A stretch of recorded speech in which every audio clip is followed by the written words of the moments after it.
Are you digging up the dirt on your dead? Want to find out how? Hear the latest on new family history sources and websites with interesting and fun guests and experts. Find out what other people have been learning about their ancestors. From kings to thieves, inventors to farmers, nothing that's been discovered should surprise us anymore, but it always does. Find out what we mean. Great family history stories and information are on the way now with Extreme Genes, Family History Radio, and extremegenes.com. It's been this way for generations.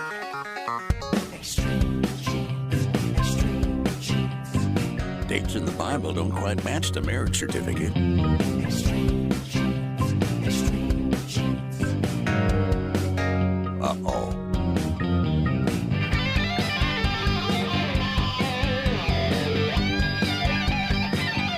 And welcome back, Genies. It is Extreme Genes, Family History Radio, and extremegenes.com, where we shake your family trees and watch the nuts fall out. I am Fisher, your radio root sleuth, and today we're going to delve into one of the most educated minds in family history research. He is Gary Boyd Roberts, one of the most prolific family history writers of the last several decades. His specialty is gateway ancestors, those ancestors that most of us have that have proven lines back to royalty. Now, why do royal lines matter? Well, it's not just snob appeal. Gary will explain when he joins us in about 10 minutes. You'll be amazed how much knowledge about colonial ancestors, class mobility, and royal lines, your lines, are crammed into this man's head. If you have Southern roots, you're going to want to hear this. Same for Mid-Atlantic and New England. Also later in the show, our preservation authority Tom Perry from tmcplace.com returns with answers to two of your questions. One has to do with restoring and making copies of a 19th century photograph from Louisiana that can't be removed from a bubble glass frame. What to do? Tom has the answer. And what about that massive collection of photos you digitized several years ago? They could be in danger of being lost. Tom will tell you what to do to make sure that doesn't happen to you. Have you got a story, comment, or question? We'd love to hear from you. Our toll-free Extreme Genes phone line is 1-234-56-GENES. That's 1-234-56-GENES, Genes. We want to hear what you're up to, what you're discovering, and how we can help you break down those walls. There's a lot of family histoire news out this week. First up, Forbes.com has a fascinating story about how scientists are now working on how to take DNA from a crime scene and create a mugshot of the suspect. Yes, a group of scientists have been able to make 3D models of people's faces using their DNA. Now, the models are admittedly crude, but they feel they will get this science to the point where the predicted faces could be used to at least eliminate certain suspects. They have done it by studying genes that, of course, have everything to do with the structure of the face, including correlating specific facial structures to people who have those particular genes. From these and many other scientific methods, which are way over my head, they've been able to create statistical models to come up with an approximate face from DNA. Now, if you were at Roots Tech in February or watched online, you may remember that a member of Ancestry's team said that the day is coming when your DNA will be able to tell you the eye color of your fifth great-grandfather and maybe his hair, as well as height and other specific traits. It sounds like the directions these scientists are taking can have many applications, including one for genies throughout the world. Find the link to this story at extremegenes.com to get the specifics, especially if you're an interested scientist. The New York Times is reporting that Yale University has learned that the man they have long honored as their first African-American graduate was not, in fact, the first. Edward Boucher is the name long recognized at Yale. He graduated with his bachelor's degree in 1874 and continued his education to earn a Ph.D., the first African-American to do so there. But recently, an Americana specialist in New York at Swan Auction Galleries came across a collection of 95 late 19th century documents. For the most part, they were pretty ordinary. But as Rick Statler began studying them, the name of Richard Henry Green popped up.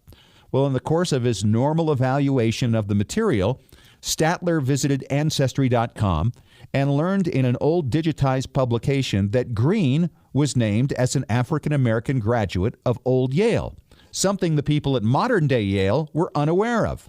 The American Educational Annual from 1875 specifically named Green as the first African American to graduate from Yale as part of the class of 1857, almost 2 decades prior to Edward Boucher. Green was born in 1833 and passed the Yale entrance exam in 1853. He was very engaged in campus life and was a member of Sigma Delta fraternity and the Brothers in Unity Literary Society. A campus newspaper from the time of Boucher in the 1870s had stated that Boucher had been the first, so that designation had long been accepted. Yale regularly issues the Boucher Leadership Awards in minority graduate education and even have an oil painting of him hanging prominently in their library. Yale spokespeople say that Boucher's place of honor will remain, especially considering his achievement of earning a Ph.D., but now Richard Henry Green will also take his rightful place in Yale history, having graduated 4 years before the start of the Civil War. We've linked to the story at extremegenes.com. The Washington Examiner reports that cemeteries are going green. And we're not just talking lawn here. The historic Congressional Cemetery has been given the certification of hybrid service provider from the Green Burial Council, whatever that is. According to the cemetery, green burials mean no embalming and no concrete vault. Also, the casket must be eco-friendly. Wicker or plain wood with no hardware are examples. In fact, some people are being buried there in just a shroud. Yes, you can leave flowers, and in the case of the historic Congressional Cemetery, you don't have to have served in Congress or the judicial branch. You merely have to have given up the ghost. And finally, the Associated Press tells us that a somewhat cryptic letter written by soon-to-be President Abraham Lincoln has essentially been decoded. The letter was addressed only, "My dear sir," and a piece of it had been removed from it. It was written during the 1860 election, and Lincoln asked the receiver to, quote, keep up a correspondence with an unnamed person. Well, an organization called the Papers of Abraham Lincoln ran that phrase through a database and came up with some matches to that phrase.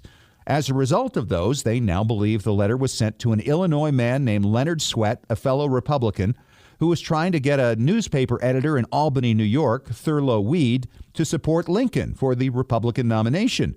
Well, Weed eventually did come around to Honest Abe, and that is some detective work, especially after 154 years. And that's your family histoire news from the pages of extremegenes.com. If you find an interesting family history story you'd like to share with us, send it on to me at fisher@extremegenes.com. And coming up next, whether your roots are Southern, from the Mid-Atlantic states, or New England, you may very well descend from royalty. Why does it matter? Well, our next guest will lay it out for you. He's an expert on gateway ancestors, American immigrants with proven descent from royal lines. He's Gary Boyd Roberts, long associated with the New England Historical and Genealogical Society, one of America's foremost researchers and writers on the topic. He's going to cover a lot of ground on the subject coming up in 5 minutes on Extreme Genes, Family History Radio, and extremegenes.com.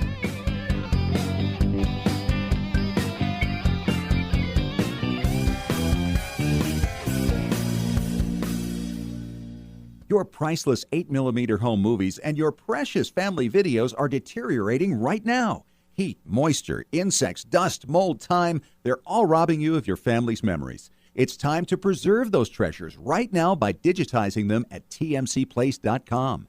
They've been preserving memories for over 40 years. Home movies, videos, audio tapes, vinyl records, photos, slides, and even scrapbooks. Whether your treasures are enduring the humidity of Massachusetts or the heat of Arizona, tmcplace.com can digitize your audio and images without harming the originals and returning them to you with free shipping both ways on most orders. tmcplace.com can even let you track your package in real time with a special GPS tracking device. Trustworthy, experienced, affordable. Call tmcplace.com toll-free at 1-866-483-1717 to talk to Extreme Genes Preservation Authority Tom Perry about your project, or order online at shop.tmcplace.com. You know, when it comes to family history, there's nothing quite like the thrill of the hunt and the excitement generated by every new discovery. Who were your immigrant ancestors? What ship did they come over on? Why did they come when they did? Did they participate in any military campaigns that took place in their day? What personal challenges did your forefathers and mothers endure? Heritage Consulting, Genealogy Research Services can get you the answers to many of these questions and more. They've been providing professional research and consultation services since 1978. Call toll-free 1-877-537-2000 to speak directly to a professional family history researcher. Heritage Consulting can research, collect, analyze, and interpret the countless documents your ancestors generated throughout their lives and present the findings to you in an attractive book or in an electronic format. The cost? Far less than you'd expect for far more than you can imagine. 877-537-2000 or go to heritageconsulting.com.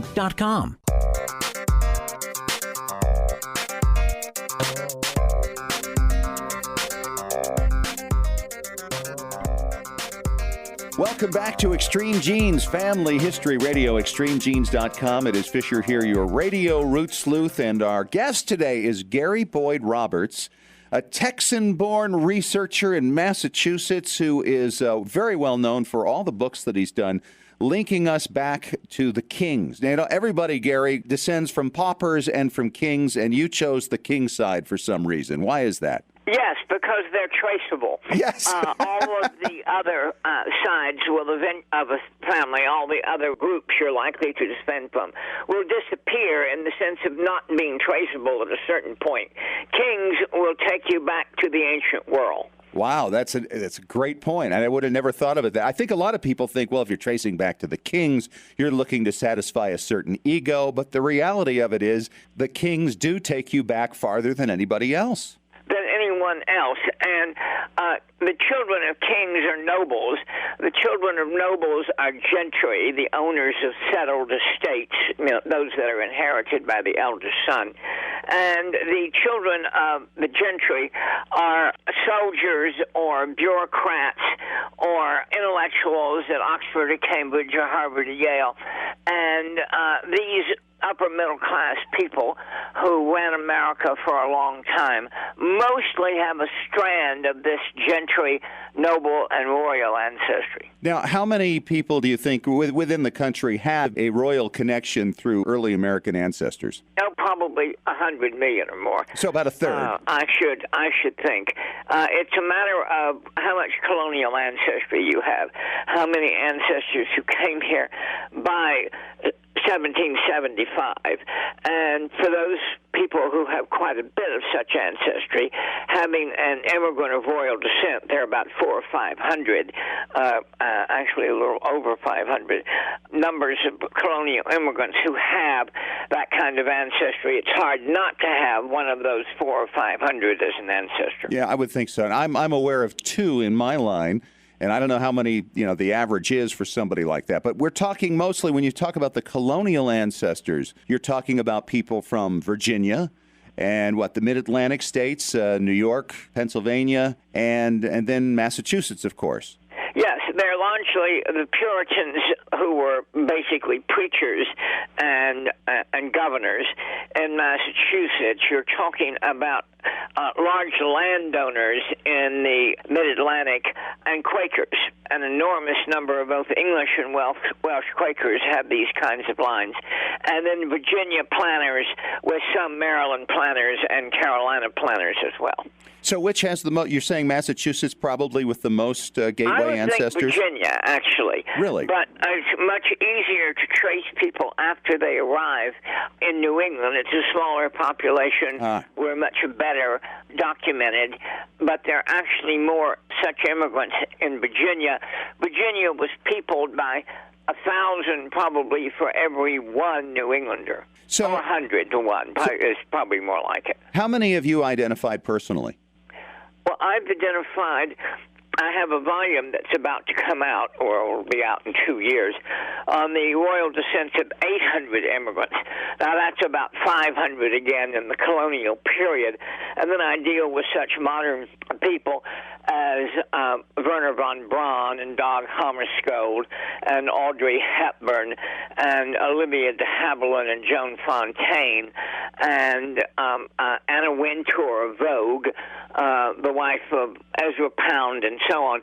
These are modern immigrants that people don't generally descend from, but immigrants with such ancestry have been coming over for the full 300 years, and almost all of them will have among their descendants for 5 generations somebody who's notable. So what is the most common royal link? I mean, is it all to England, or is some of it into Germany? Yes, it's to England, and it's usually to Edward I or Edward III, grandfather and grandson. The third died in 1377, and the first in 1307. We also almost all descend from Capetian kings of France. You may remember that when Louis XVI was executed, they called him Louis Capet, and we descend from Hohenstaufen, German emperors, the family of Frederick Barbarossa. Then Frederick Barbarossa had a daughter-in-law who was herself the daughter of an emperor of the East. And from Hold on, Gary. I'm working on my flow chart here, trying to keep track of all these places. That is absolutely astonishing. It has to do with genealogical patterns in largely Western Europe, and Western Europe is quite mobile, people coming up and down the social scale, largely in Britain, somewhat lesser extent in France. The closer you get to Russia, the more separate the classes are and the less intermarriage or mobility. America is probably the most mobile country that is derived from Europe. That is a great answer, because I wondered how it was that so many people would come from royal descent and then somehow wind up, farming in Connecticut. And that answers that question. That is amazing. Well, you have all of these often minor leaders, but colonial governors, preachers, landowners, and of course, when they get here, any successful culture overpopulates. And so the great-great-grandchildren of governors and major ministers who organized New England, those people can become ordinary farmers. And then the successful ones, especially on the East Coast, eventually became the social register after having been tycoons or intellectual figures or people involved in the age of sail. And those who did not prosper, so to speak, became ordinary farmers and eventually moved west. We're talking to Gary Boyd Roberts. He's the well-known researcher into gateway ancestors. So if you have a certain family name, you may find out that you are descended from the kings of England, of Western Europe, Eastern Europe over the long period of time. He's got another book coming out in a couple of years. So, Gary, give us some names. If somebody's listening right now, give us the most common names that may come up that may tell somebody, I've got a documented line back to royalty. Well, the biggest in terms of numbers of notable descendants is Governor Thomas Dudley of Mass. The second one is Anne Marbury Hutchinson, the great Anne Hutchinson, the religious heretic who has a statue here in Boston. The third is Samuel Appleton of Ipswich, Mass. And the fourth and fifth are the Livingstons of New York and the Randolphs of Virginia.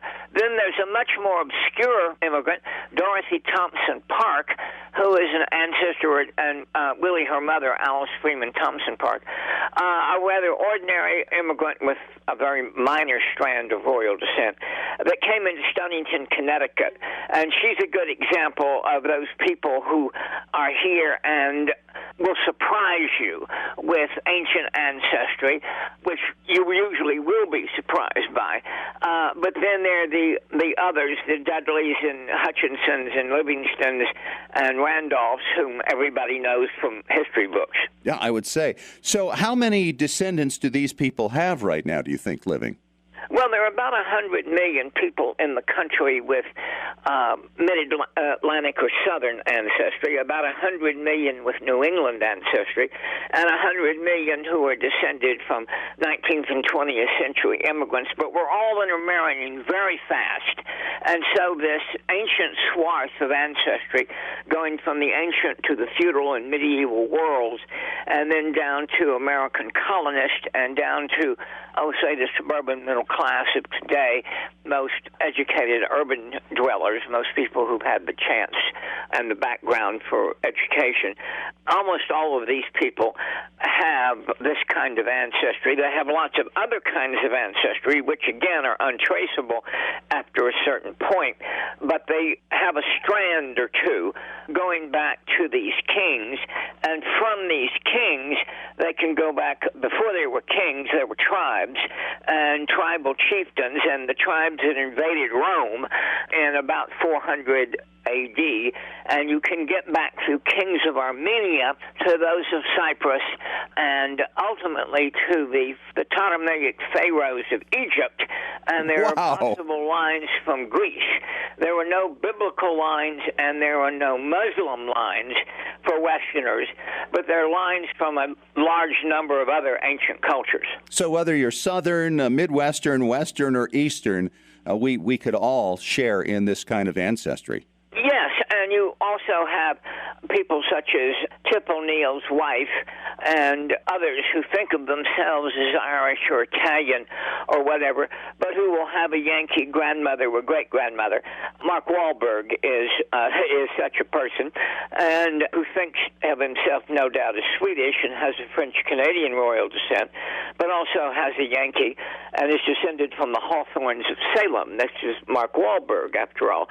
And so a large number of ethnic people who, again, think of themselves as Irish or Italian, will have a chunk of this ancient ancestry that comes down through a Yankee forebear that they may or may not be really aware of. All right, we're going to take a break, and when we come back, Gary, I want to talk about some of the inaccurate lines. There have been a lot of them that have been published over the years, how those have been disproved, how many are being disproved, and how many are being added to the list of gateway ancestors. When we come back on Extreme Genes Family History Radio and ExtremeGenes.com.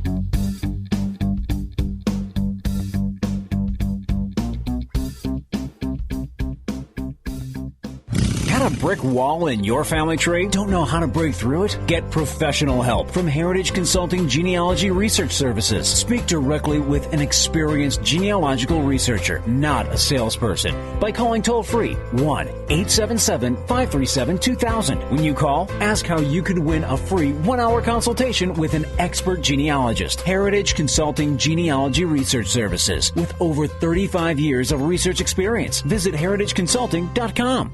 The Multimedia Center has been preserving your family's memories for over 40 years. From digitally repairing and restoring old photos and slides to bringing back to life your decades-old home movies and audio, the Multimedia Center will make you a hero. They did high-definition transfers. Everything I've had has been timely, absolutely first quality. The Multimedia Center, 2870 East, 3300 South, Salt Lake City. Open Monday through Friday, 10 to 6. Call 801-483-1717 or go to transferduplication.com.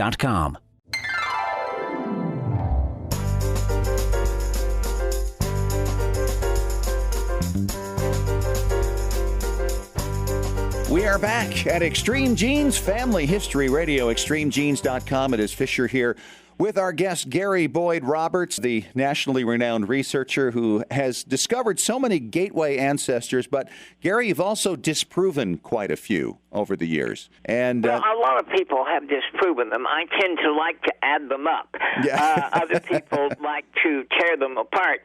And it was said at one point that there were a group of people in Salt Lake who would like to destroy one line per week. They never did that. But I had a book published in 93, another one published in 2004. Those dealt with 500 and 600 immigrants, respectively. I eliminated 20, 30. I'm eliminating 11 in this edition and adding about 90. And many of those you add are more contemporary, whereas whereas the ones you delete are usually colonial. But we're finding more colonials, I would say 4 or 5 per year, and that adds up over 10 or 15 years. So again, it was RD 593, RD 600 in 2004, and when I come out with a new one about 2015, it will be RD 800. Wow. Royal descent, RD. So here's a question for you. As you go back into the royal records, how accurate are those records, do you feel? Well, the records having to do with the gentry are fairly good. The records are fairly good, but the conclusions change all the time, and new things are found all the time. The ancient world changes. The genealogical facts change all the time. English origins of the Great Migration, people arriving in New England 1620 to 40, those change all the time. What doesn't change is a line from a medieval king or a duke down to Lafayette or Tolstoy or the wife of Herman Cortez, the conqueror of Mexico. Those lines that have been noble for 400 or 500 years, those are usually quite accurate. It's when you're shifting classes and becoming more or less mobile that breaks can occur and assumptions can be made. It was often thought that someone named Lawrence would have to be the son of the knight of that name who lived nearby, when he's probably the son, or often enough the son of a fourth cousin. Now, you came out with a conclusion not too long ago about George Bush the Elder and, yes, and his it descent. Was the first president who is related to about half the American people. His ancestry, that's 8th to, say, 13th cousin. His ancestry is fairly evenly divided, 1/3 Southern, and there is a kinship to Pocahontas' descendants, not a descent from Pocahontas, but a kinship to all of her descendants. At any rate, a batch of mid-Atlantic ancestors, especially Quaker again, and a large number of New England ancestors. His children have 12 immigrants of royal descent. Wow. And Laura has one fascinating. It's back to de Graffenried, a Swiss count who comes in and is a Landgrave in North Carolina. Most of the rest of George Bush's royally descended ancestors are from, well, it's about half divided between New England and Virginia, I should think. And so as a result, he is related to, like you say, about half the population of the United States. I should think so. Again, if you've got 100 million people, almost any immigrant of the period 1620 to 40 will have several million descendants. You can almost say that you have to have that many in order for someone to write a book, some descendant to be interested enough to write a book chronicling it all. So if you add millions of descendants for each immigrant, and you obviously deduct 75 or more percent for overlap, but if you add all those together, you get a huge percentage of the American people with these lines. It's been estimated Diana, Princess of Wales, had about 25 American forebears of the Great Migration. She's 1/8 American and 1/64th New England Yankee. At any rate, she's probably related to 30 million Americans, and the number of Americans with Mayflower descent is probably between 30 and 50 million. Some people think that's an exaggeration, but once they get here, families, again, often overpopulated. You hear of these huge families of between 5 and 12 children, of whom about half survived and went out west or whatever, and so the descendants become enormous in number.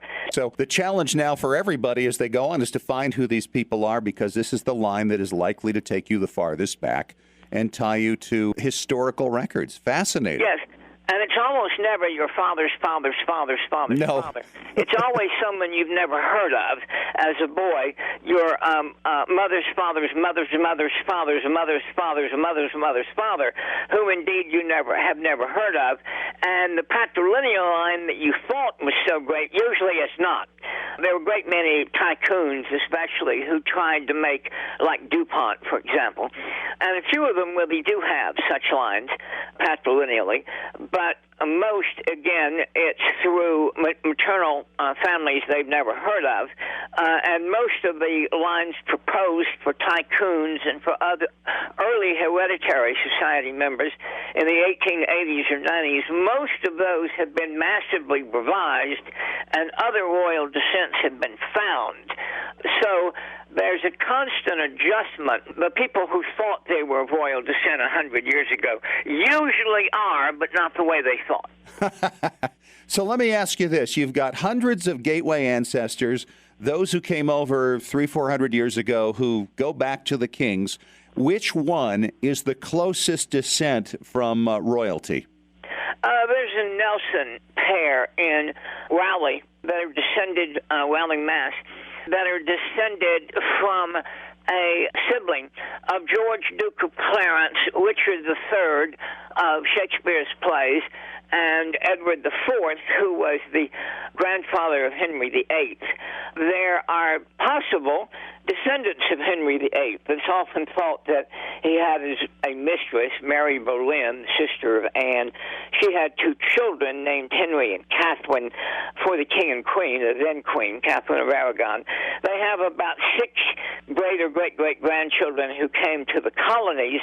They have millions of descendants, and these are all possible descendants of Henry VIII. Wow, so that's really pretty close. You're only talking 3-4 generations. Yes, that's true. And then we have some modern people like Hugh Grant or Rupert Everett or people of that sort who may even descend from Charles II. Jessica Mitford of The American Way of Death is a descendant of Charles II, and who died in 1685 and again had a large number of mistresses. Wow. I mean, you have packed a lot of information into this, Gary, and you've been doing this since how old? I saw the movie Royal Wedding when I was about 8. I was born in 43, and I can remember my mother telling me at the time of the movie that the princess, meaning Elizabeth, had just had a little girl, Anne, who was born in 1950. So I probably became interested about age 7 or 8. This aunt told me we were descended from the Duchess of Devonshire shortly thereafter, so my fascination with kings and royalty and my fascination with genealogy went together, and I have somewhat governed or composed the intellectual content of my life, and I devised this theory that there was a sociological component to the modern world. We used to be ruled by popes and kings, then we were ruled by a nobility, and the last 500 years have been the European gentry and European-derived, and that they have basically governed the modern world. And I spent my life exploring the pedigrees that will prove that. Fascinating stuff. Gary Boyd Roberts, thank you so much for your time. Thanks for joining us today. You're quite welcome. Thank you. And coming up next, it's our Preservation Authority, Tom Perry from tmcplace.com, to tell you how to preserve those old films, those old movies, those old pictures that are so important to all of us. He'll be here in 3 minutes on Extreme Genes, Family History Radio, and extremegenes.com.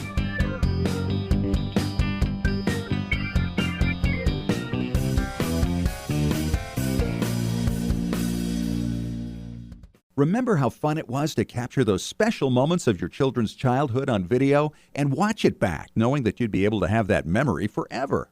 Or watching a home movie of your own childhood and seeing many of your loved ones who are now gone. If you haven't yet digitized those family treasures, you're at risk of losing all of them with each passing day. Time and elements slowly destroy videos and film, as well as rare old photos and audio recordings.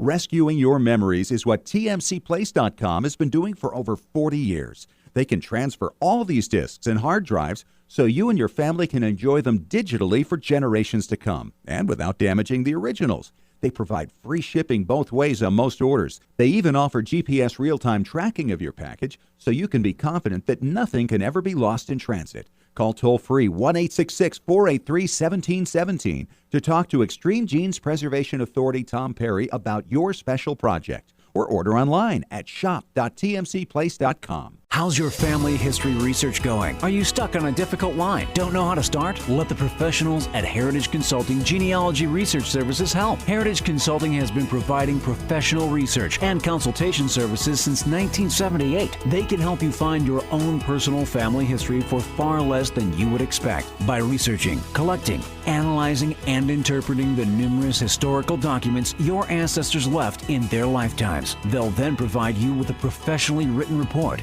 in book or electronic form that you and your family can enjoy for literally generations. Knowledge of your ancestors forges stronger ties within your family and helps children better appreciate who they are within the context of your family history. Call Heritage Consulting Genealogy Research Services right now. The call is free. Dial 1-877-537-2000. That's 1-877-537-2000. You'll speak directly to an expert genealogist. Find out more at heritageconsulting.com.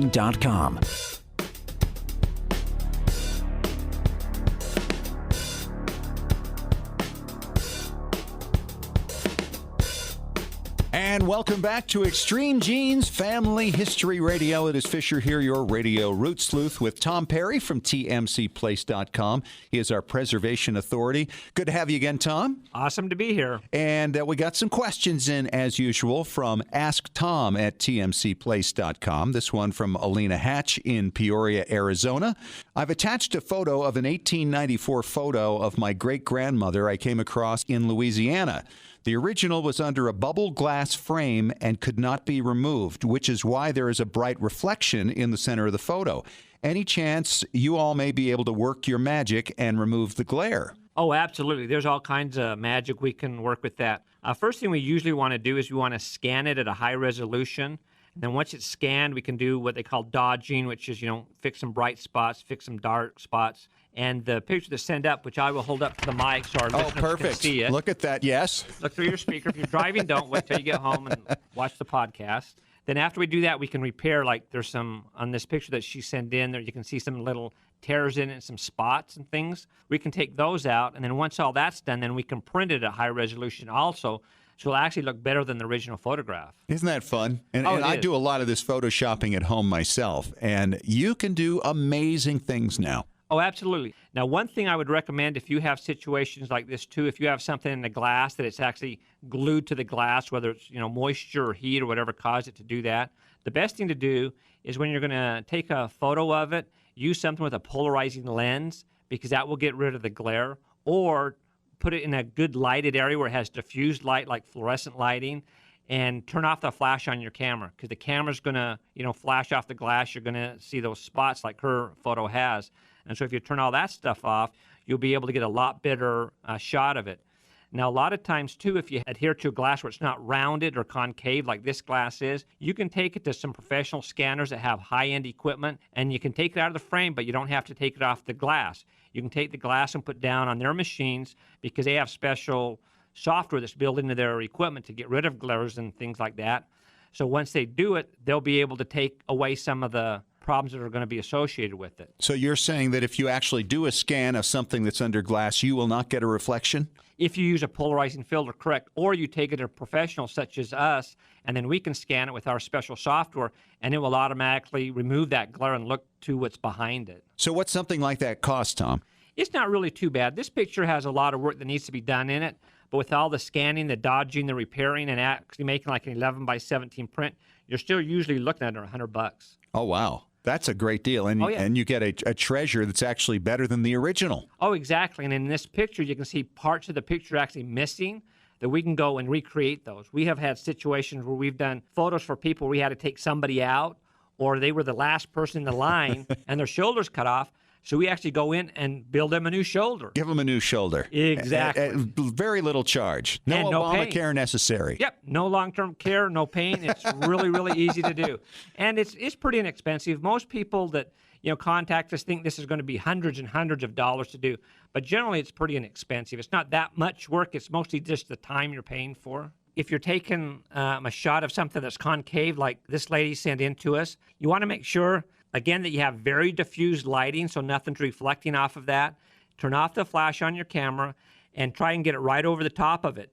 And sometimes on like iPhones and things like that, you can't put a polarizing lens on it.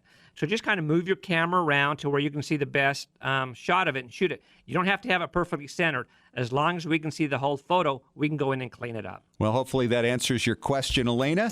And we have another one coming up when we return in just a couple of moments about digital photo preservation, a question from Edgewood, Washington. On the way next on Extreme Genes, Family History Radio and ExtremeGenes.com.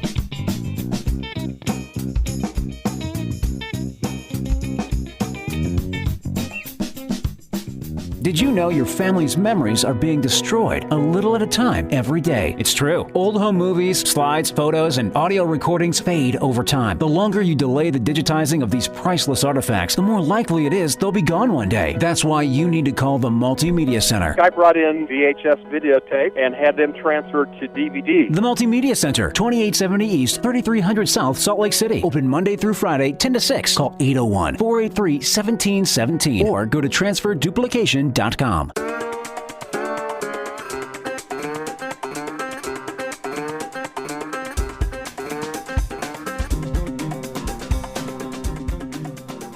welcome back to Extreme Genes, Family History Radio. Fisher here with Tom Perry, our preservation authority from tmcplace.com. And, of course, Tom has the answers to all the questions, and you can ask him questions anytime you like at asktom@tmcplace.com. And this one is from Edgewood, Washington, Tom, from Brant Gibson.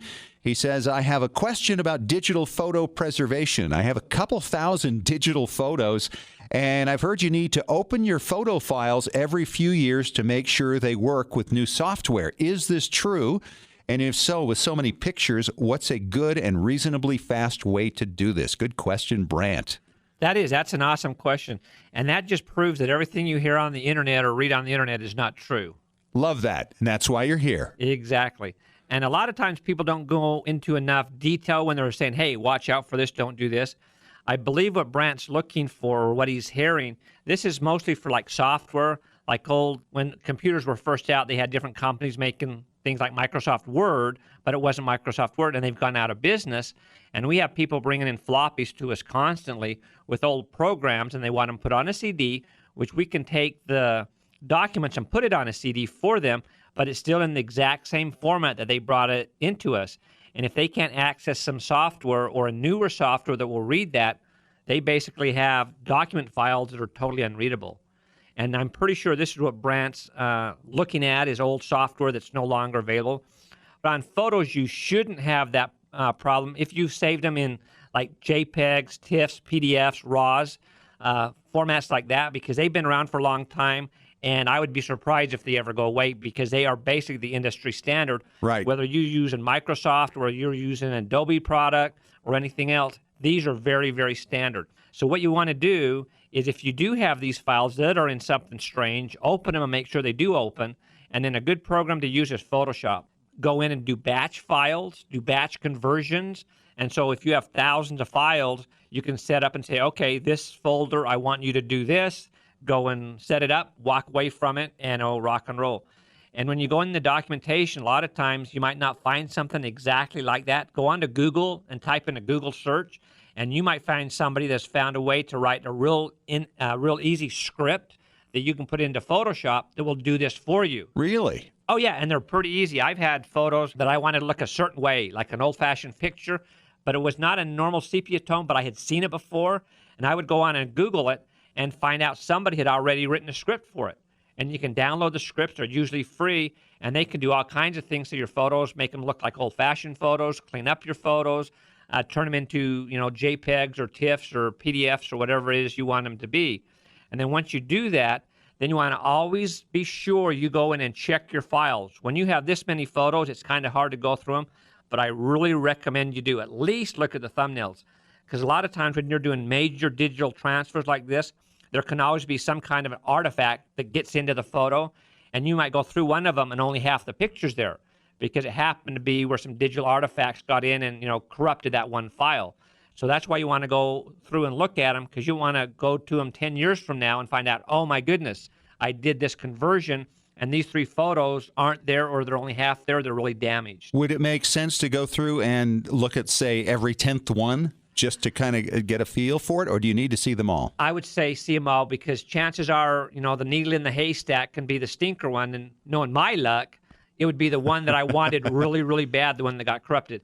And like I always told people, to err is human, to really screw up takes a computer. There's Tom Perry, our preservation authority. If you have a question for him, you can email him at asktom@tmcplace.com. Thanks for joining us, Tom. Good to be here. And thanks once again to Gary Boyd Roberts from the New England Historical and Genealogical Society, talking about gateway ancestors today. It was a great show. If you didn't catch that discussion, listen to the podcast. You can subscribe to us on iTunes. We'll catch you again next week. Thanks for joining us. And remember, as far as everyone knows, we're a nice, normal family.